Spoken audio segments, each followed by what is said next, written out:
Salut à tous, on se retrouve aujourd'hui pour l'épisode 1123 du Zap Image. Donc petite parenthèse avant de commencer l'épisode du jour. Donc déjà, premier épisode du Zap Image sur cette nouvelle chaîne, BizBiz. J'espère moi récupérer mon ancienne chaîne. Donc par exemple, je ne sais pas si je sors une dizaine de Zap Image sur cette chaîne BizBiz que j'ai créée hier. Et je récupère mon ancienne chaîne. Donc bien sûr, je retournerai sur l'ancienne chaîne. Et cette chaîne actuelle les gars, je l'effacerai. De toute façon, je vous tiendrai au courant.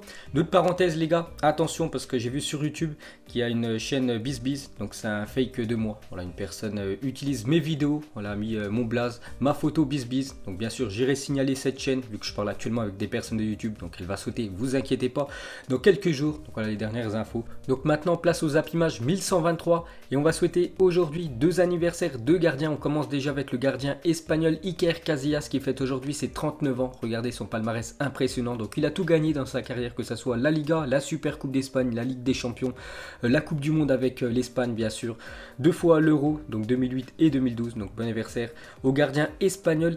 Et l'autre anniversaire, c'est celui de Petr Cech qui fête aujourd'hui ses 38 ans pour le gardien tchèque. Donc lui aussi, il a gagné pas mal de trophées, dont la Ligue des Champions, pas mal de fois la Première Ligue.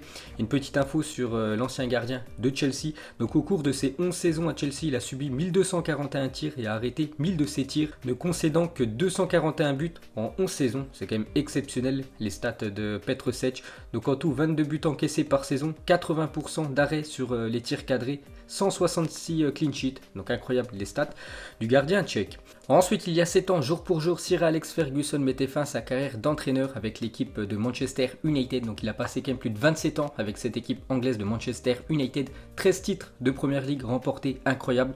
2155 matchs, 1253 victoires, 490 matchs nuls, 412 défaites et 50 trophées quand même remportés par Sir Alex Ferguson, avec tous les clubs qu'il a entraînés, mais surtout voilà, l'équipe de Manchester United.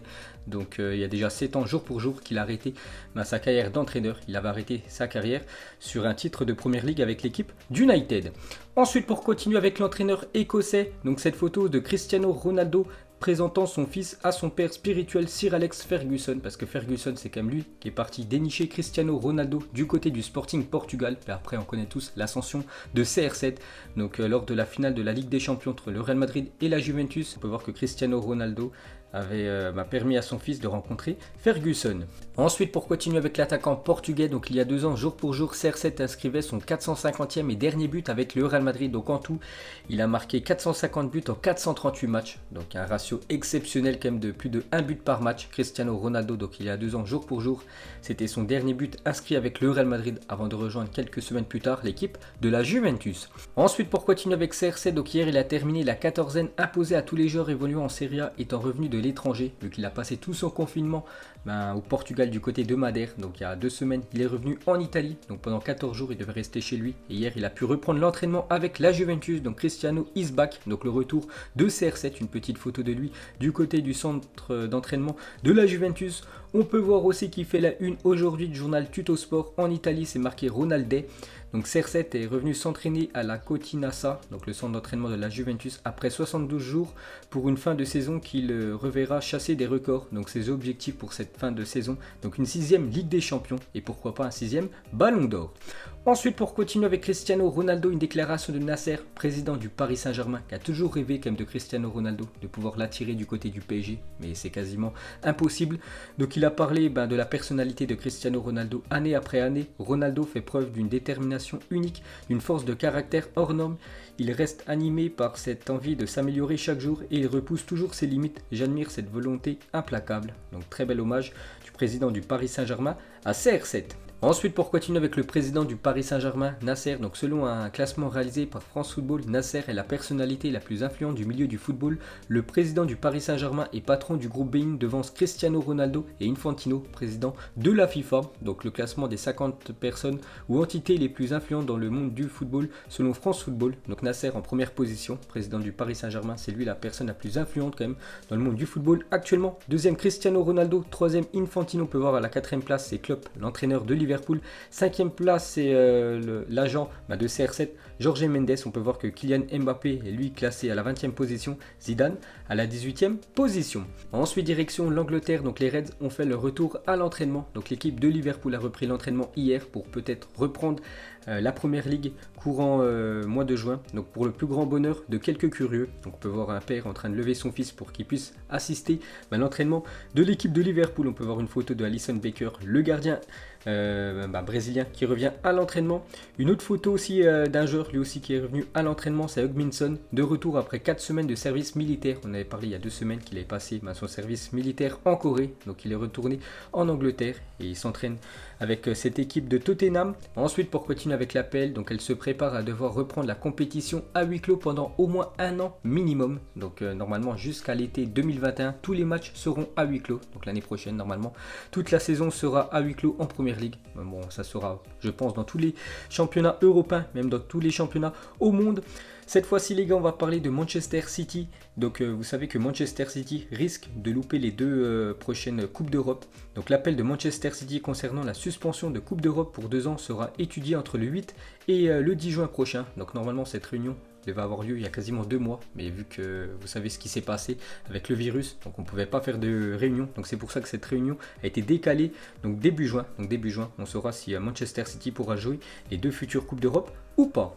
Ensuite, on revient en France. Donc officiel, Gelson Martins, l'attaquant de Monaco, sera suspendu jusqu'à fin novembre. La Fédération française de football a décidé de ne pas prendre en compte la période du 13 mars au 30 juin suite à l'arrêt du championnat. Donc vous vous souvenez, lui, il avait poussé un arbitre. C'était début février. Donc il avait pris quand même 6 mois de suspension. Et depuis 6 mois, vous savez qu'il y a eu très peu de matchs à cause de la crise du coronavirus. Donc du coup, il devait quasiment louper aucun match. Et du coup, la Fédération française de football ne prend pas en compte du mois de mars jusqu'au 30 juin. Donc il sera indisponible jusqu'à fin novembre, l'attaquant portugais. Ensuite, officiel, la cérémonie des trophées UNFP 2020 est annulée. Donc vous savez, c'est la cérémonie toujours en fin de saison, là, qui récompense le meilleur joueur, le meilleur sport de la Ligue 1, le meilleur gardien, tout ça, le meilleur entraîneur.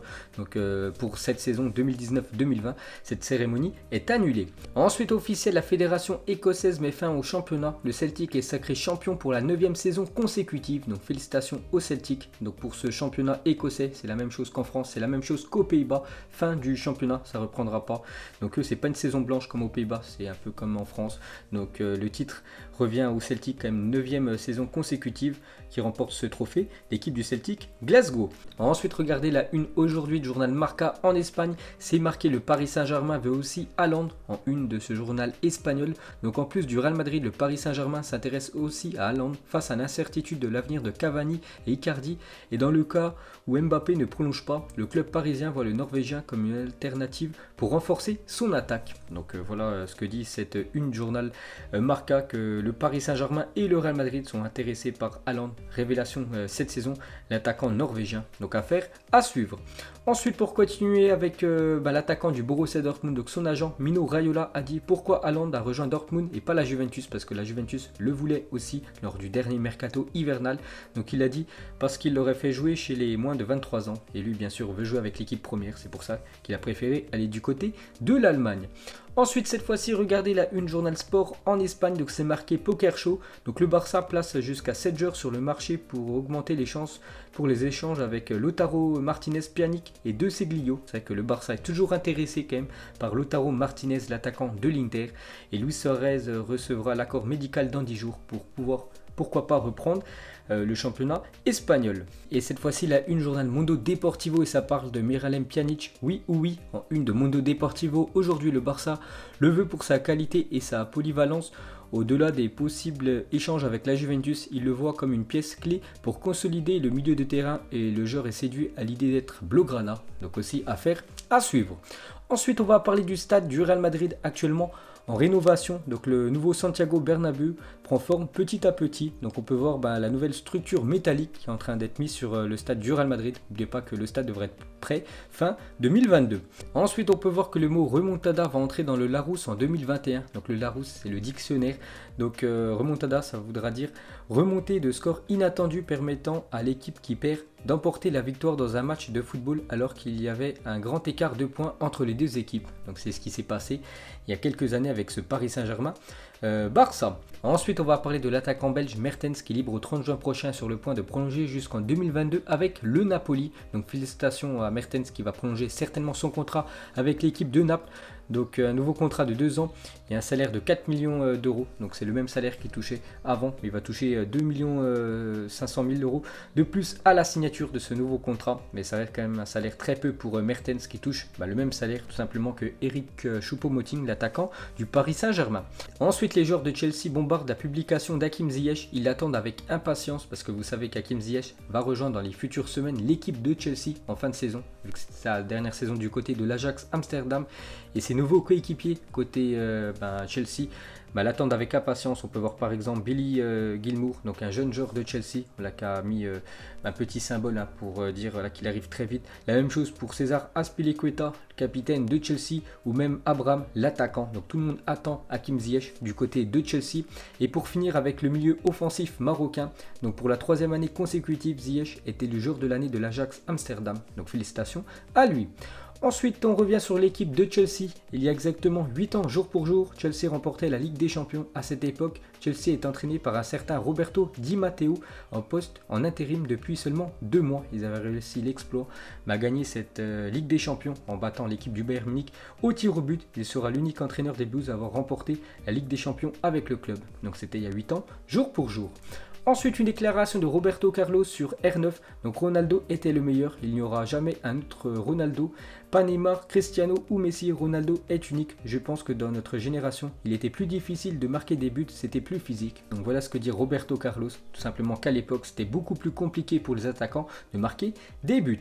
Et pour finir avec R9, donc cette fois-ci une déclaration d'un ancien coach de R9, donc Capello, quand les deux étaient avec le Real Madrid. Donc Ronaldo est le joueur le plus talentueux que j'ai entraîné, mais c'est aussi celui qui m'a causé le plus de problèmes. Il organisait des fêtes, il faisait n'importe quoi.